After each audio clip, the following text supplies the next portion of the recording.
Well, thank you so much, Serge. So yes, I will be the MC for this afternoon session. My name is Nadia Seraiocco. I'm a PhD candidate here at the Faculty of Communication, also a lecturer in communication and social media. So this afternoon we'll be discussing history of cognitive science and its relevance to climate. So this is a conference by Paul Thagard, and just a reminder that it's really we've had Paul many times with us. Prof. Thagard has participated in many summer school. It's the 8th time actually that he is with us for that very special moment of the year. Mr. Thagard is a philosopher specialized in the philosophy of mind and the philosophy of science. He's also a cognitive scientist and author of many interdisciplinary books. He's a distinguished professor emeritus in philosophy at the University of Waterloo, where he founded and directed the cognitive science program. The Canada Council awarded him a Molson Prize in 2007 and a Killiam Prize in 2013. He has participated as an expert in previous edition of the Cognitive Summer Schools, and we are very grateful that he could join us this year again. So please, Mr. Thagard, we would like to hear you on the history of cognitive science and its relevance to climate change. As usual, I will put on my camera again when we are close to the end of your talk. Thank you so much. Thank you very much. I'm delighted to be participating once again in the wonderful summer school that you put on in Montreal. And I'm especially happy that you're dealing with the topic of climate change, because I think this is the major problem that we're facing right now. It's obviously we've been dealing with the pandemic, which has been horrible, but that's a problem that is probably, given the viruses, given the vaccines that are coming available, going to be taken care of in a year or two. But climate change is just going to become a bigger and bigger problem over the next few decades and future generations. So this is really a wonderful topic to be addressing. So I'm going to try now to share my screen. All right, so talking about the relevance of cognitive science to climate change, which I think is huge. The talk this morning by Nadia Seraiocco gave a wonderful description of the political and social issues that are tied in with not just climate change, but also the various reactions to the pandemic. And I agreed with pretty much everything she said, but I'm going to try to take it to a different level, because what I think cognitive science can bring is some understanding of the underlying psychology and neuroscience that's the basis for the kinds of attitudes that she was describing. So here's an outline of my talk. I'm going to start by describing 4 questions that I think cognitive science can answer. I'll give a brief history of cognitive science, but really just to get things going. I'm interested in these 4 questions. Questions about how climate scientists reach the conclusions they do about the dangers of climate change. But then the other questions are just as interesting about why do so many people deny those conclusions? Then I'll talk about ways in which we might go about changing minds in the direction of the scientific rather than the sometimes popular understanding of climate change, and talk about ways in which people can be got to act on it. And I'm trying to do this in a context of emphasizing what I see as the unity of cognitive science. I think that addressing questions like these about the psychology and the logic and the neuroscience really requires the kind of interdisciplinary approach that cognitive science brings to the picture. So here are the 4 questions that I'm going to address today. First of all, why do scientists believe that global warming is caused by human action, that the situation is dangerous? This is the consensus. 99% of climate scientists hold these beliefs, but why? What's the basis for it? It's a question for logic, also a question for psychology. Another question more for psychology is why, despite the fact that logic supports the view that global warming is caused by human action, many people deny it. And here I'm going to give an answer that's largely based on emotion, that it's emotional cognition that is leading this kind of conclusion. Well, then we have the problem, given that there are people who deny climate change, including sometimes people with a lot of power, how can we convince them that climate change is a serious problem that needs to be dealt with? And finally, the problem I want to deal with is a different one. There are a lot of people who believe that climate change is a serious problem, but have a hard time changing their behavior. so that they can realize, yes, we should be doing something about climate change, but they still drive gas guzzling cars and they still want to fly places when we're going to be able to fly again.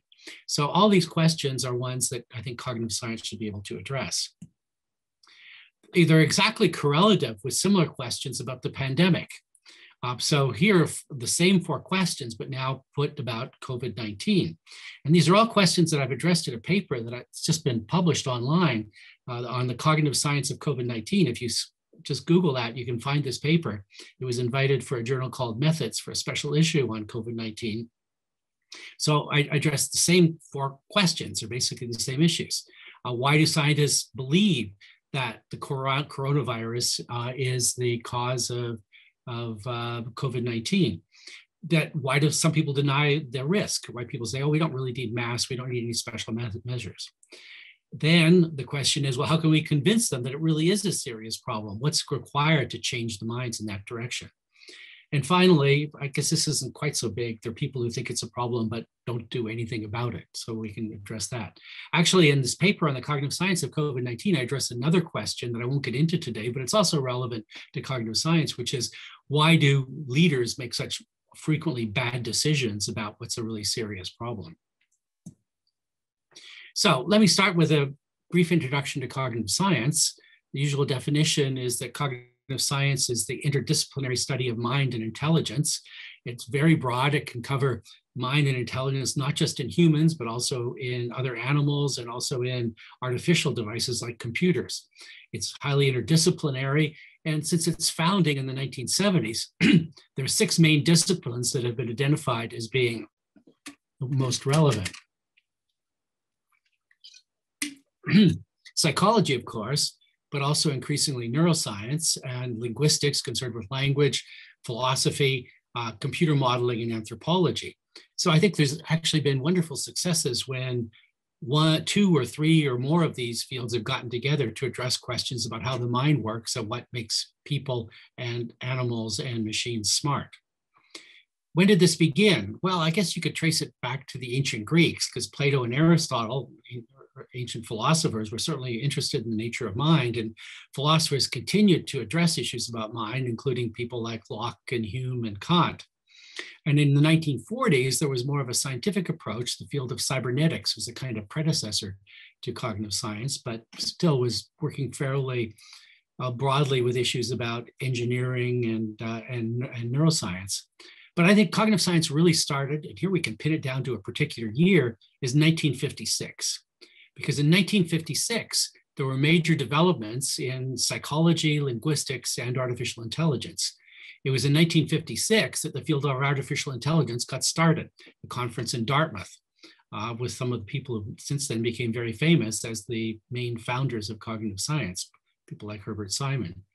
So that's when AI got started, the idea that we could use computers to generate models of mind, not just abstractly, the way that Alan Turing had considered it, but to actually build models. And in fact, Herbert Simon and Newell presented one of the first computer programs to actually model high-level cognition, a kind of logic theorem proving.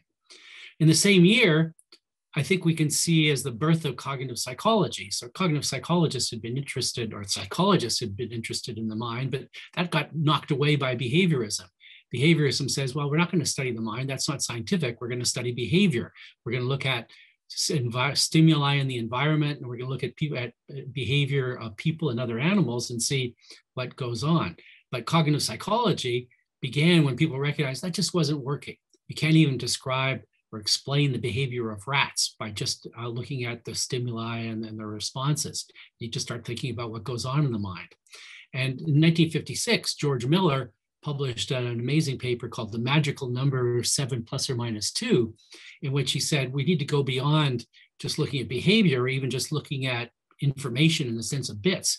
We need to start considering how people use chunks of information, which I think is the start of the idea in psychology that we can have mind understood in terms of mental representations and computational procedures.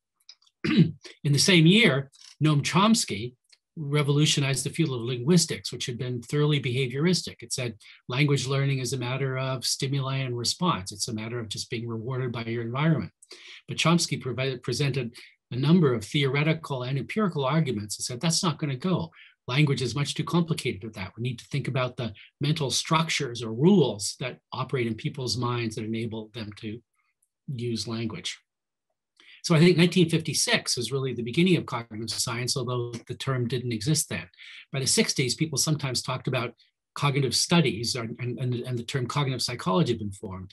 But really, cognitive science got its beginnings in the 70s as an organizational enterprise. So it was in the 1970s that the phrase cognitive science was coined by a couple of different people independently, and the Cognitive Science Society got started, and the Cognitive Science Journal got started, and a number of universities got established in cognitive science programs.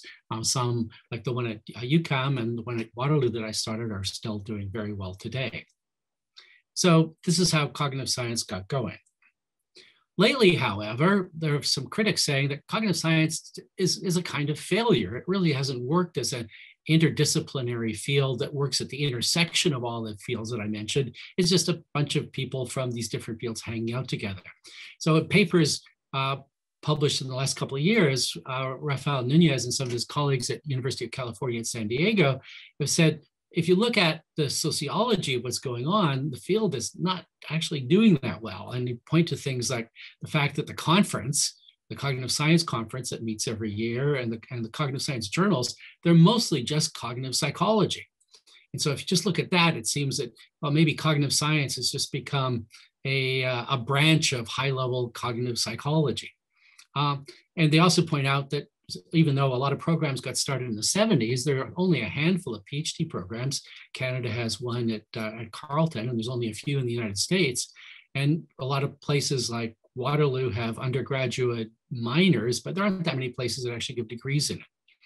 Another problem you could complain about with respect to cognitive science is that it hasn't actually produced what was the goal, which is a unified theory of mind, a view of how minds work that would cross philosophy, neuroscience, and psychology, and all the other fields. Now, I think actually there's something to this claim sociologically, but intellectual side just isn't true. So what are the solutions to this? Well, I tried to do some of this with 3 books that I published in 2019. It's kind of hard because it took 3 books to do it, but I show how all 6 of the disciplines can be tied together. And the way I did it was to use computational neuroscience, which I now see as actually the central explanatory enterprise in cognitive science, to unify psychology, language, and social sciences as well as connect up with philosophy. So that's one way to try to do it. But another way to try to do it, which is what I'm emphasizing today, is you can use the unified view of cognitive science that's coming along to address these really important practical questions, questions about climate change and questions about the pandemic. And I think that by looking at these practical applications, you can really start to see the value of an interdisciplinary cognitive science. So my main goal today is to apply climate change, cognitive science to climate change, but a secondary goal is to show that this is a way that cognitive science really can be theoretically successful and interdisciplinary. So let's start with my first question. Why are theories accepted? Why do almost every serious climate scientist believe that global warming is occurring, and it's occurring because of human emissions of greenhouse gases? Well, there's loads of evidence for it. Earlier today, Dennis Meadows described a bunch of it. There are many studies of warming across the world. We see increasing problems with storms and flooding. So there's just loads of evidence. If you look at the IPCC reports, you can easily amass dozens of pieces of evidence that are supported by that main hypothesis. Moreover, there is a good mechanism that explains why the greenhouse gases lead to global warming. That is, not only can we use this hypothesis to explain lots of evidence about global warming, we can say why global warming is occurring, because for a long time, the understanding has been that greenhouse gases lead to global warming. And so we know what's going on there. Of course, you don't accept a theory just because it explains some evidence, or even because there's a mechanism that explains it. You have to figure out how it compares with alternative theories. And my theory of explanatory coherence, which has been applied to many cases in the history of science, does that very well. So I originally did this in a paper I published about 10 years ago called Changing Minds About Climate Change. That's reprinted in my book, The Cognitive Science of Science. So I'm not going to give you the full account of that. I'm just going to give you a picture that shows roughly how it works. So this is only a tiny part of what goes into the judgment that we should believe that climate change is anthropogenic because of explanatory coherence. So what's going on here is we've got the central hypothesis that humans cause global warming, and it's accepted because we see that global temperatures are rising, and they're rising rapidly with increases in greenhouse gases. So those are important facts to be explained. But we can also consider alternative hypotheses, that global warming is just natural fluctuation, and that can at least start to explain why global temperatures are rising. So the way this explanatory coherence diagram works is that the solid lines indicate coherence based on what explains what. And the dotted line is incoherence, incompatibility, because this is an alternative explanation of where climate change comes from. But the basis for believing in climate change isn't just that it explains the evidence, and that would probably be enough to do it right there, but we also have evidence about how the greenhouse gas effect works, and it's warming the planet, and humans are increasing greenhouse gases.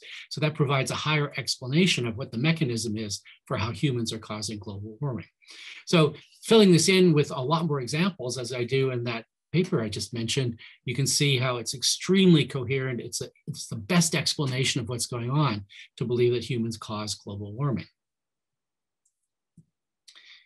Well, I think it's really clear that this explanation, if it is the best one of why I have that people that believe it's just enormously interdisciplinary. I mean, some of these ideas about theory choice and coherence come out of philosophy. A lot, psychology is highly relevant. I'm pleased that some psychologists have picked up the idea about explanatory coherence and did experiments to show that people actually do seem to think that. Some of the theoretical ideas that think of inference here as not just a matter of logical deduction, but as a matter of constraint satisfaction, satisfying multiple constraints. That comes out of cognitive psychology. So psychology has been a big part of it.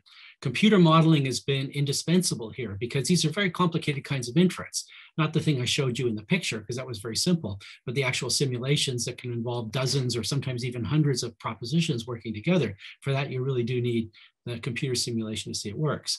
More recently, my work's moved from very simple kind of neural networks to much more complicated ones, but we can make these more realistic by thinking about how these very simple kinds of neural networks can actually be duplicated in neural networks that are much more like humans' brains with millions of neurons.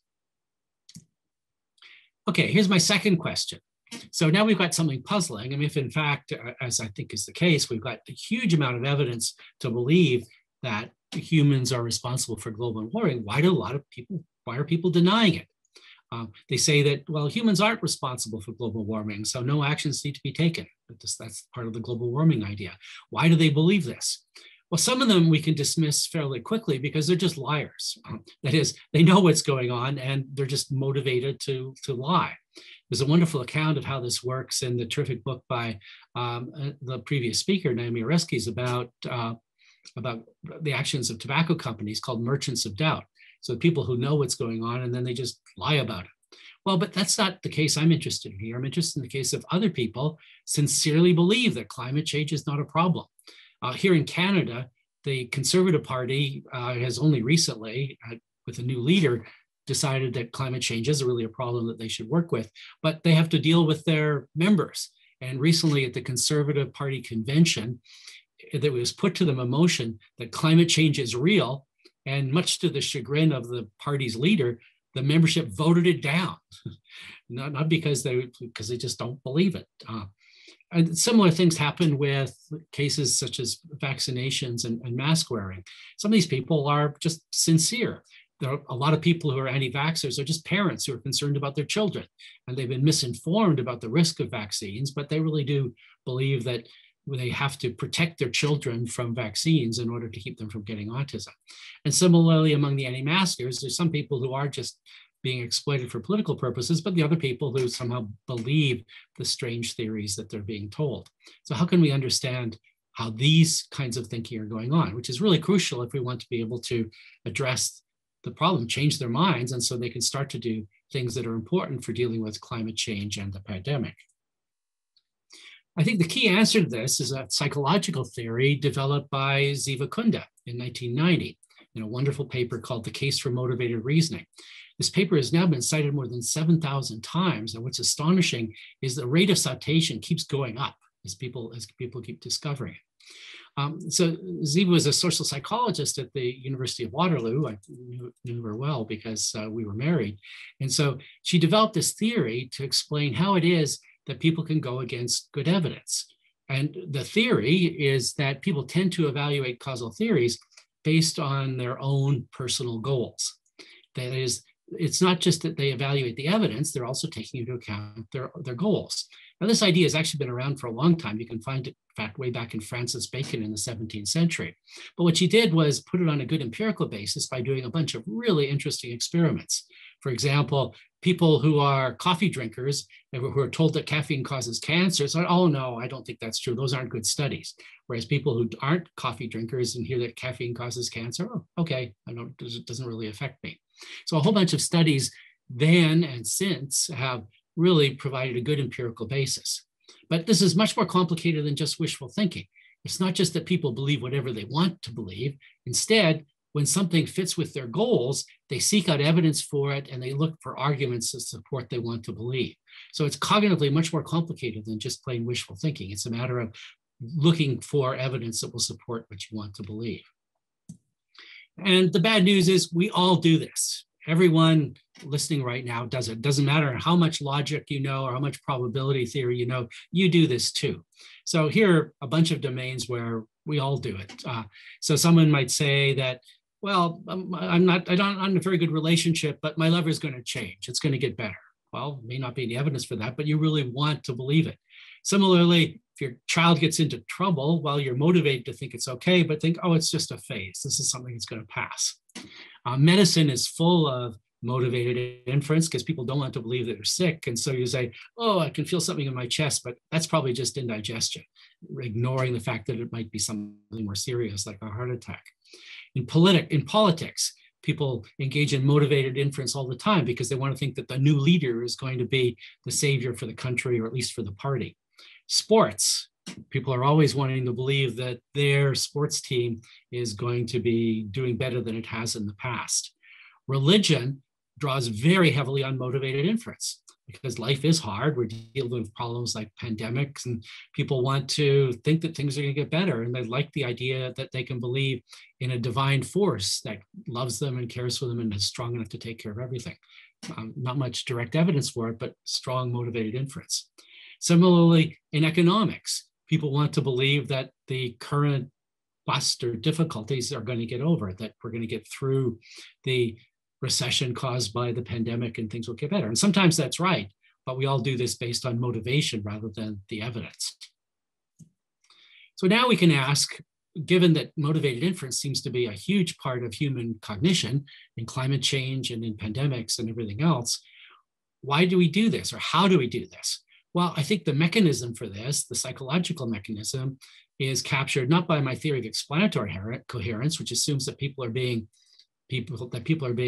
rational about it, but rather that instead people are being emotional. They're influenced by emotional fit with values. This is developed in most detail in my 2006 book called Hot Thought. So the idea here is when we believe something, we're looking at its emotional value, which is determined by its emotional connections as well as to evidence. And so the plausibility of global warming depends on values that people have, much in the way that the previous speaker described. Well, but here's a specific model of it.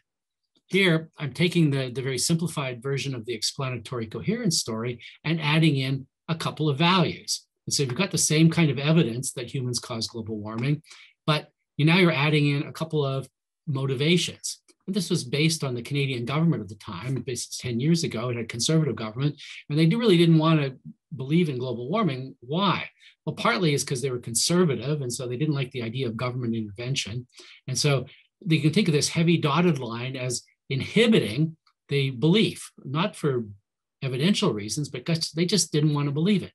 Similarly, that government was very much tied in with oil companies. And so they didn't want to do anything that would limit the actions of the oil companies.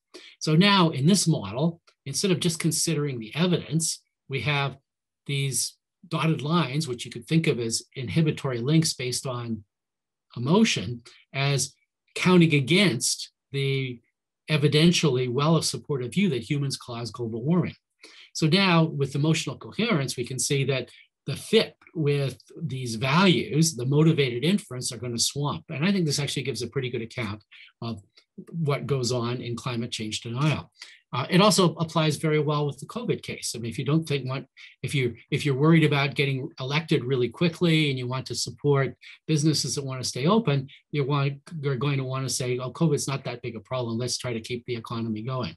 But it's the same kind of denial based on motivated inference that this theory of emotional coherence, I think, supports. So climate change is well supported by explanatory coherence, but doubts about it, given particular kinds of motivations that some people have, are supported by emotional coherence.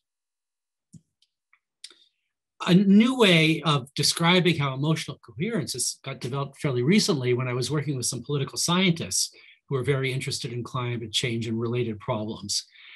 So I developed a way of mapping these attitudes. I gave a map already with the emotional coherence, but wanted something that's more vividly captured what people's attitudes are. And so different kinds of conceptual maps have been around for a long time, really since the 70s. They're sometimes called mind mapping or concept mapping, but they don't show values. They don't show emotion. So these cognitive affective maps do that very nicely. And so in the map I'm about to show you, we're going to use green ovals to indicate things that are emotionally positive. Green, kind of like the go in a traffic light. And to represent things we don't like, the emotionally negative values, we'll use red hexagons. And in the same way that we already had, solid lines will represent mutual support and dotted lines will represent incompatibility. So we published climate applications, a joint paper with Thomas Homer Dixon, and a couple of joint papers actually. And I'm really pleased that one of the speakers in next week is Mañana Milkereit, who produced a wonderful book based on her Waterloo thesis that's called Mind Main Politics. So this map is one that she produced, which I think gives a really wonderful picture of the emotional coherence of climate change denial. So remember, all these green ovals are things that you like. So this is kind of from a conservative perspective. You're big on economic growth and wealth and jobs and consumption. So you like all that sort of stuff. And you don't like big government or taxes or things like that because you see that as incompatible with these conservative values.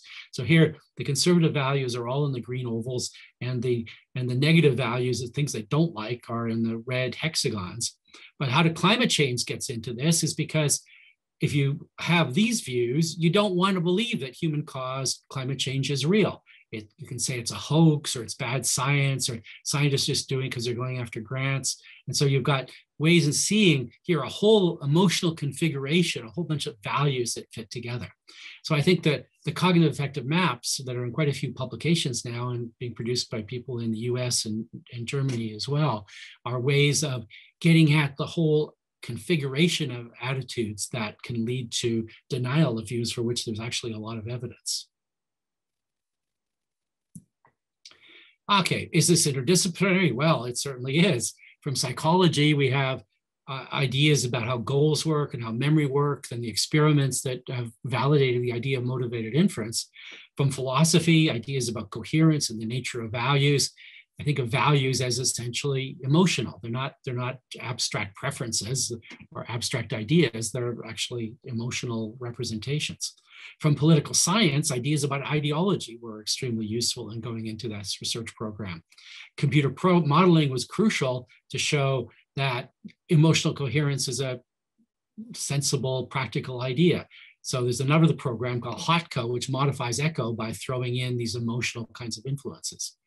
More recently, in work that I've done in the last decade, gone beyond HOTCO, where you just had these very simple neural networks with nodes and connections, to look at neural networks that are much more realistic, that involve brain areas for emotions, that involve lots of thousands of neurons rather than just dozens. New work has already taken place since then. I haven't actually used this to directly model climate change, but it's certainly relevant. I think the key insight here is in Chris Eliasmith's semantic pointer architecture, that I produce a kind of easygoing version in my book, Brain Mind. And it generated a new theory of emotion. It shows how physiological perceptions, which are part of emotion, can be combined with the cognitive appraisals and be integrated in the brain. And the lesson you learn about this that I think is really important for understanding all these kinds of denial is that in the brain, as opposed to logic or economics, there's no sharp distinction between probability and utility. These are wonderful ideas, but they're really only developed in the 18th and 19th century. But in the brain, probabilities and utilities are all mixed together. And put it another way, the parts of the brain that seem to be more cognitive, like the prefrontal cortex, are thoroughly interconnected with the parts of the brain that seem to be emotional, such as the amygdala. There simply is no firewall between cognition and emotion in the brain. So it's very natural for us, when we're trying to make these important decisions about climate change or pandemics, to get all sorts of interconnections between cognition and emotion. Okay, now let's move on to my third question, which is the question about changing minds. So how are we going to go about it? We've got a huge social problem that lots of people need to be convinced, not just the leaders, but ordinary people. How can we use to do it? Well, the logic way suggests, well, let's just show them the evidence. We'll use explanatory coherence. We'll show them all the evidence, tell them about inference, the best explanation, and show how people are making mistakes based on motivated inference. But the sad fact is, this doesn't work very well. People aren't very easily convinced by this sort of thing. So we need other kinds of measures. What can they be? Well, anti-vaxxers have been partly dealt with in one interesting way that's very vivid. A group at UCLA found that simply providing the evidence for the effectiveness of childhood vaccines isn't really as powerful as showing the pictures of the consequences when children get measles, for example. And so these very vivid, horrible pictures did a better job of convincing people. So that's one lesson that we can take into place. Sometimes vivid emotional interventions are going to be more effective than the logical approach. Something that is a logical approach, but it's also vivid, has worked quite well. It's done by researchers at the University of California at San Diego, led by Michael Ranney. There's a wonderful website called howglobalwarmingworks.org, where they have made these very simple, short videos from 1 minute to 5 minutes about how global warming works. And they have the experimental results that show that when people see these videos, when they understand the mechanism for global warming, they often become much more convinced of it. And so that's really nice. It shows that there is something you could do here just by showing people how global warming works, not just claiming that it does work.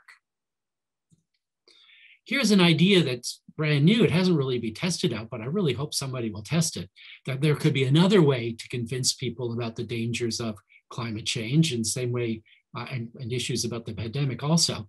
It's called motivated interviewing. Here, the motivated doesn't mean the same as it does in motivated inference. It's a technique that was originally developed for dealing with people who had addictions to alcohol and other similar problems. So Adam Grant is an organizational psychologist at the University of Pennsylvania, who's proposed in his recent book, Think Again, that if you want to change minds about vaccines, including the vaccines required for COVID-19, you want to use a technique that's more like therapy than logic. And that's what motivated interviewing is. So the idea behind motivated interviewing is if you want to convince people they've got a drinking problem or do something about their addiction to drugs, the best thing to do is to take a more therapeutic approach, more of the kind of approach you find in kinds of therapy inspired by the work of Carl Rogers. So that's not just throwing evidence at them, not throwing logic at them. What you want to do is understand their concerns, find out what's bothering them, and empathize with it, really get a sense of what it is that matters to them. So you want to be affirmative, reflective, and non-judgmental and non-critical about their concerns, respecting their autonomy, not calling them stupid. So I think this is really plausible. I mean, it hasn't been applied to climate change as far as I know, but I'd love to see some psychologists apply this method and see how it works. One of the reasons I think it's plausible is it addresses motivated inference. You get at the kinds of motivations that people have for wanting not to believe in climate change. And so you can get involved with a sort of belief change that's also a kind of emotional change, which is going to be really important. The same kinds of change that takes place in psychotherapy. So one of the things I hope could be done as part of this was actually to use CAMs as part of the psychotherapeutic process. That is, what you could do is get people to draw CAMs. There's some experiments like this are already being done in Canada and Germany, where you get people to draw CAMs and see ways in which it can affect their minds. And actually, I've got a little paper you can find on my website that applies CAMs to psychotherapeutic change. So this is all speculative right now because no one's actually done the experiments to find out that if you want to change minds about these really important issues, this works better than just giving them the evidence. But I think it's a really interesting hypothesis that might work for getting people to change not just their cognitions, but also their emotions. Okay, now the fourth problem. The fourth problem is, how can we get people to act? Because you find lots of people, and I think one of these is, I've been taking climate change very seriously for more than a decade, but it didn't stop me from flying off to Europe twice a year to give talks and going to South America. And of course, flying is one of the worst things that you can do. So lots of people will realize it's a problem, but then not do anything about it. They'll keep on living in energy inefficient houses or driving big cars and things like that. Now, this is an old problem. It's known well in philosophy, where it's sometimes called weakness of will or self-deception. The ancient Greeks realized that people don't always do what they know is best for themselves. Psychology gives it a different name, which I think is a little more descriptive: intention-action gaps. We often have our intentions, but we just don't follow through. We don't exercise, or we don't lose weight, or we don't treat our friends better. This is all a problem. One thing about psychology that's rather interesting is it come up with a psychological solution for it that seems to be effective in some cases. It's called implementation intentions. These are rules that you formulate for yourselves, in which you can think, if I'm in such and such a situation, then I will act in a certain way. So my hypothesis is that implementation intentions are one way in which you might be able to spur people to action. But it should help here if we understand where actions come from. It's not just that actions are coming from some calculation of maximum utility. They're rather coming from more complicated interconnections of intention and emotion, such as shown in a model that Tobias Schroeder, Terry Stewart, and I developed, which is shown in this picture here. Here it's a neural model. If you want to figure out where our actions are coming from, well, they're not just coming from simple kind of reasoning. They're coming from interactions, from what we get from our senses, from emotional areas such as the amygdala, the prefrontal cortex, basal ganglia, has lots of emotional processing as well. And so you've got interactions among all of these, again, characterized by the problem I mentioned, that there's no firewall between cognition and emotion. So if you want to deal with intention-action gaps, if you want to deal with people's weakness of will and self-deception and not doing what they really believe is important for climate change, then what you should do is take this kind of model seriously and figure out ways in which you can simultaneously address questions of emotion and questions of cognition, perhaps again through that technique called motivated interviewing. This is the commercial. If you want another illustration of ways in which different fields of cognitive science can work together, it's a book I've got coming out in the fall. It's enough. Okay, so let me give you my conclusions. So I think I've tried to show that the reactions to climate change can be explained by cognitive science. We can look at the beliefs people have and figure out what's a good grounds for beliefs and the people who really are basing on the evidence, the way that IPCC and other experts are doing. But we can also get a sense of, given what we understand about how the human mind works, about how the human brain works, we can also give explanations for denial. We can see that motivated inference operates in the minds of all of us. It operates in ways that have a tight interconnection between emotions and cognition. And so that gives us an explanation why there are intelligent people who still don't catch on to the fact that climate change is a serious problem, and applies equally well to questions about COVID-19. We've got less specific theories now that indicate how change could go about. These are largely empirical questions. We've got lots of things to try. But I think ideas about changing the minds of people with problems about climate change can take into account the role that motivated inference plays and finds ways of addressing it, partly through improving the evidential base by getting the mechanisms in the way that Michael Ranney does, but also by using things like cognitive affective maps and psychotherapeutic techniques to get at the reasons for doubting it. And similar kinds of considerations can get people to basically get off their butts and do the kinds of things that need to be done to make the dramatic change that is leading to too much inactivity about dealing with climate change. My second major point is that I think that this kind of understanding of what can be done with climate change and COVID-19 and other serious problems really shows the value of cognitive science as an interdisciplinary enterprise. It's obviously not just cognitive psychology. I'm delighted that the organizers of this summer school, they've certainly got some excellent cognitive psychologists involved, but they've also got philosophers, and they've got lots of social scientists, people from politics, sociology, and lots of climatologists as well. And so that's just the kind of interdisciplinary interactions that's crucial for dealing with this sort of problem. So far, I've described ways in which the 4 questions I wanted to address have showed the value of not just mingling, but really combining psychology and neuroscience and philosophy and computer modeling, as well as ideas from social science, to show that we can get a much better understanding of climate change and much ways of dealing with by producing interdisciplinary cognitive science. Thank you. Thank you so much, Mr. Thagard.